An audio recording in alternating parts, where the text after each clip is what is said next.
Very much, Alice. What can you tell us?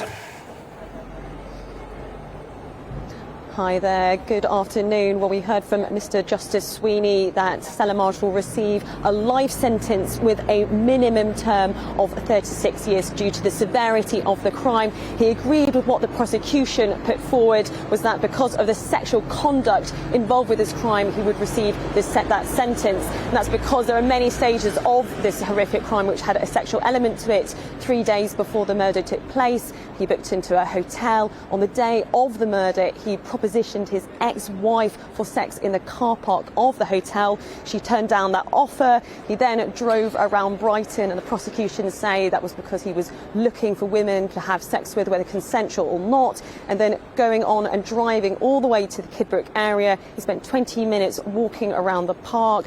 They say he was looking for a victim, and then to have a young 28-year-old woman, a lone female, walking past was very much the perfect victim for him. And then we were all shown in court yesterday some very disturbing CCTV footage showing the moment in which he struck Sabina Nessa 34 times over the head with an emergency warning triangle. Her unconscious body was then moved out of sight where she was strangled, and there was also a sexual assault that is understood to have taken place as well. Parts of her clothing were removed, her underwear and tights were never found, and it was particularly because of this sexual element to it that Mr. Justice Sweeney has increased the minimum term prison sentence. But there were also some other aspects that were put forward by the prosecution that Mr. Justice Sweeney agreed with in regards to the fact that this was premeditated, and that while he had no criminal record, as you were just saying there earlier with your guest, he did have a record of domestic violence to his wife, and his wife has spoken up in this trial of the violence she's faced, including being throttled a number of times. So Mr. Justice Sweeney said that this actually was a pattern of behaviour, and this is why he is given the minimum of a life sentence. Alice, if that's okay, what some of the reaction to that sentence was, whether it was from the family or people just in the gallery generally? Was it one of relief or not?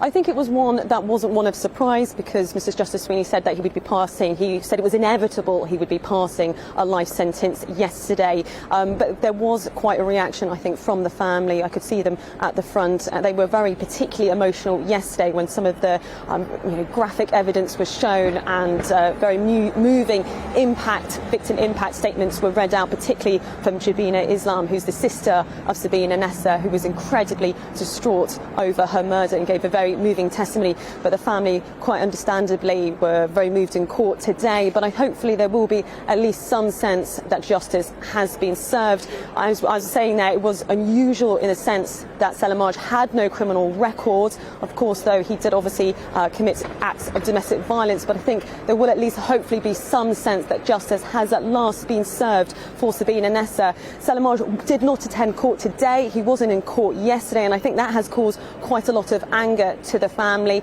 The police earlier in the week, when I was speaking with them, they described him as an evil coward, and I think his absence in court today, and also the fact that he has never expressed remorse for the horrendous attack that he committed, was in fact commented on by the judge in court today. And I think it is with that lack of remorse.